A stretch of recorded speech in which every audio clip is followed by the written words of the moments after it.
at the site of an unsolved crime. There's been some very strange goings-on, some odd disappearances.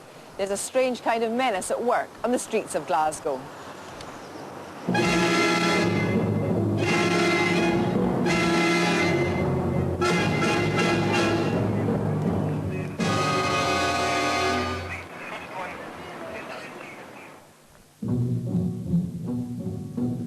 Once upon a time, you'd have needed the help of a Time Lord to move them. No longer. The blue police boxes, so prominent in most of Britain's cities, have all gone, except in Glasgow. Last year, there were just 11 left. Then, almost literally overnight, most of them disappeared. Today, there are only 4 still standing. It was in Glasgow that the first patented police telephone box appeared in 1891. But it wasn't until the 1920s that a Scotsman, Gilbert Mackenzie Trench, designed a standard model that was to become a familiar sight in every town. The new boxes combined functionality with classical elegance and were made of precast concrete. They introduced for the first time effective on-the-spot communications and rapid response to emergencies. By the 1930s, Glasgow had the highest ratio of police boxes to officers in the UK. 323 in all, almost 1 for every beat.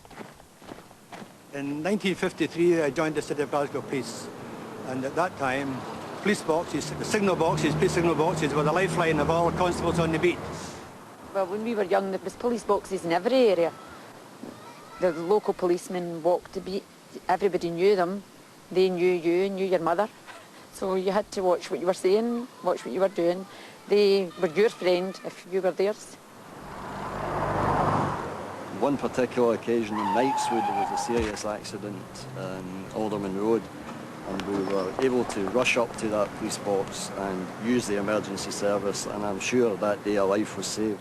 And just when the police box was beginning to look old-fashioned, television inspired a whole new generation of admirers. Hey, what's that for? Oh, well, you see, the problem is, coming back to the 20th century, my dear, the TARDIS, I'm afraid, is often mistaken for the real police box. See what you mean. Yes, unfortunately, he can't get in. If only he could.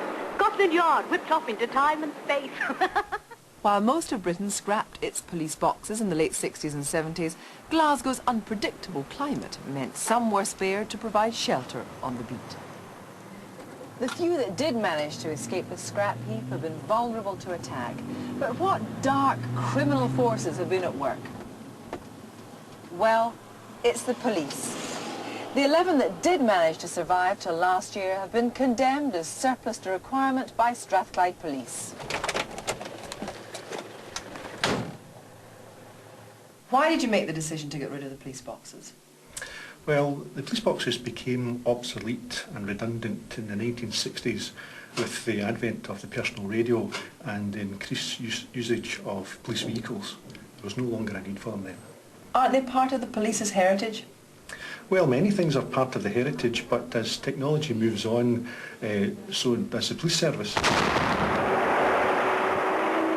2 have been salvaged, even though they've been uprooted. They're now in storage at local museums.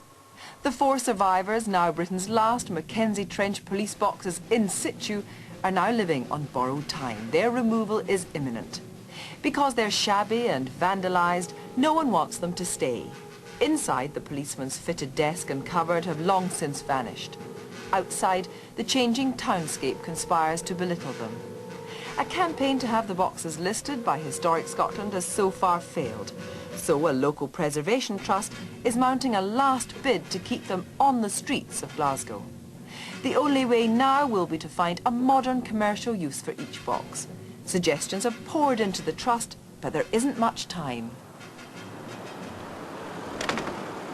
Why don't you just turn them into tourist novelty kiosks or something? No, I think there were various things bandied about when we got hold of them. I mean, should they be super loose? Should they be painted green and used as confessionals for busy Catholic executives on way to meetings or something? We had all sorts of really fairly zany ideas, and they're still coming in. If they're not listed, you can kind of do what you want with the boxes. I mean, that's one of the good things. But the bad thing is, of course, that because they're not listed, you could just lose them overnight. And we just feel that There's something it would be a great shame to lose from the city streets.